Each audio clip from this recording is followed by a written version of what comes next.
In the first episode, the story unfolds with a captivating montage of mysterious and religious statues, setting a tone of intrigue and mysticism. We are then transported to a quiet street at night, where a young girl is seen breaking a mysterious object with a crowbar.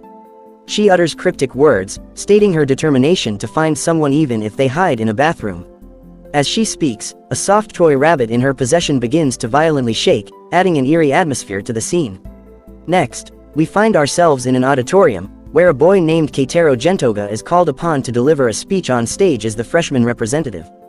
Among the audience, a random girl points out to her friend that the highest scorer of the entrance exam usually gives the speech, impressing her friend.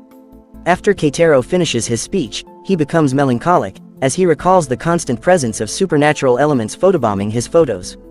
His friend Eiko tries to cheer him up, reminding him of the progress he has made in overcoming his antisocial tendencies with the support of his friends and family. However, Keitero's mind is still haunted by a traumatic past experience involving a spirit, which left him mentally shaken. Despite this, he finds solace in the fact that he has managed to improve his life and even catch up with his studies. Seeking to become a private tutor while attending university, he visits a private tutoring organization. When he reads the profile of his assigned student, he is taken aback, as years of social isolation have left him susceptible to anxiety. The person who assigned Keitaro praises the female student, recognizing her potential. Meanwhile, the girl named Yayoi is shown walking through a dark room illuminated by a single candle, making her way towards a collection of toys. Upon arriving at the student's house, Keitaro is surprised to discover that his student is Eiko's little cousin, Yayoi Hazuka. Eiko explains that Yayoi has been living with her for the past year. As Keitaro meets Yayoi, he is shocked to see the unusual double pupils in her eyes, which hint at her extraordinary abilities.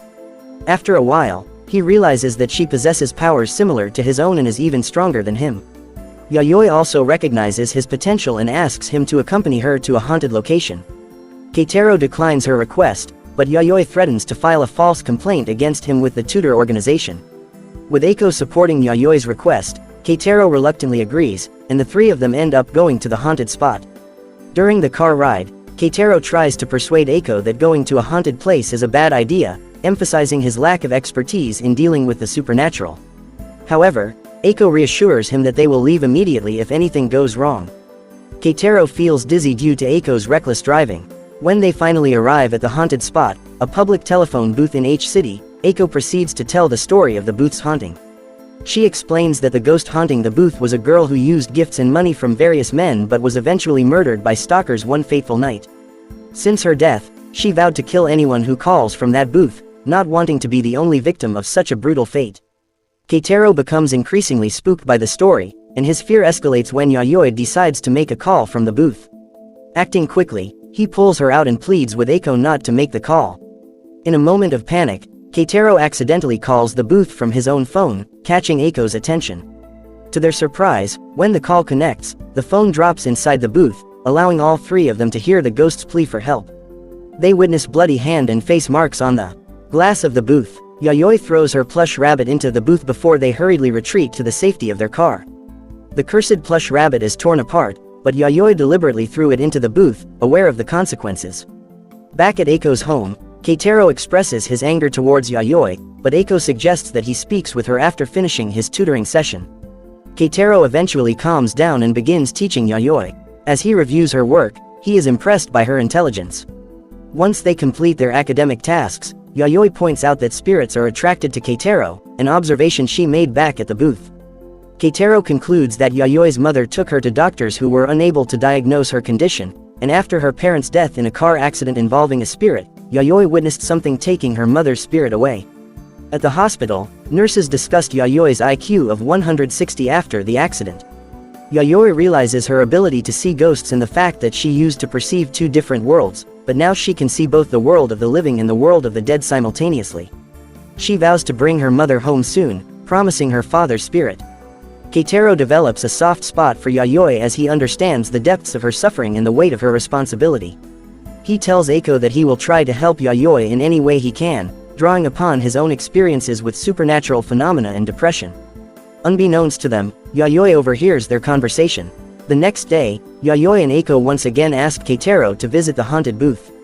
Yayoi presents Keitaro with a statue, wrapped with Eiko's undergarment, as a gift.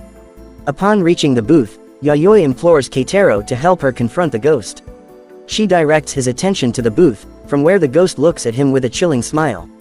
Suddenly, Yayoi pushes Catero into the booth. Inside, the ghost becomes violent, strangling Catero. Yayoi notices the ghost's resilience against the power of the statue and enters the booth. She amplifies the statue's power by throwing it with force against the phone, ultimately killing the ghost. Yayoi assures Catero that she will always protect him from spirits, no matter how powerful they may be. With her great strength, Yayoi pulls Catero out of the booth, leaving him astounded. Later, inside the car, Catero experiences another eerie sensation. It is revealed that Yayoi has captured the ghost in her plush toy. Back at Eiko's home, the three of them enjoy a celebratory moment, indulging in cake after their arduous endeavor. Catero admits his aversion to the supernatural, but Eiko counters by revealing her observation of his actions when he made the call to the haunted booth. She suggests that, deep down, Catero actually enjoys the feeling of fear. Catero reflects on Eiko's words, realizing their truth. As Catero continues to engage with Yayoi, he contemplates why she sought his help when she possesses her own spiritual sensitivity. He deduces that spirits are afraid of her, and that is why she needed his assistance in attracting the ghost. Meanwhile, it is revealed that Yayoi captures spirits in her plush toys and gathers them together. By doing so, the spirits attack each other, utilizing whatever residual energy remains. Yayoi then harnesses this energy to defend against other malicious ghosts that pose a threat to people. The episode concludes with Catero remarking, "The cherry blossoms, painted with moonlight reflected in her haunted eyes, seemed to pull me in, beckoning to me, drawing me ever closer. That spring would forever be etched into my memory as the season where she and I came to meet." And thus, the first episode concludes, leaving viewers intrigued by the unfolding supernatural bond between Catero and Yayoi, as they navigate the world of spirits and seek to bring solace and resolution to those affected by supernatural phenomena.